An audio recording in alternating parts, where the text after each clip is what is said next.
নিজেরা যারা গুপ্ত সুপ্ত হয়ে থেকেছেন সেই লোক যদি আমাকে গুপ্ত বলে, আপনাকে গুপ্ত বলে, আপনার কেমন লাগবে বলেন? বছরের পর বছর দেশবাসী কিছু মানুষের ছায়াও দেখে না। সেই মানুষ যদি আমাকে বলে আমি গুপ্ত না সুপ্ত, আপনি বলতেই পারেন আমি গুপ্ত ছিলাম কারাগারে, দফায় দফায়। আপনি যদি ওইটাকে গুপ্ত বলেন তাইলে আমি অবশ্যই গুপ্ত।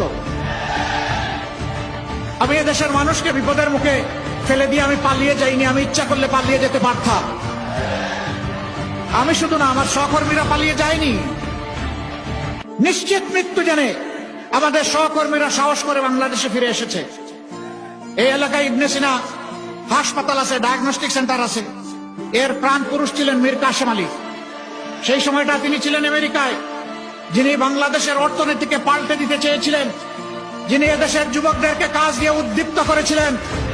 তাকে তার বন্ধুরা বলেছিল don't come back to Bangladesh. তিনি বলেছেন হোয়াই? তারা বলেছে তুমি আসলে, ভাই আপনি আসলে আপনার সিনিয়র নেতাদের যে অবস্থা হচ্ছে আপনারও তাই হবে। তিনি বলছেন I don't care, I only care Allah সুবহানাহু ওয়া তাআলা।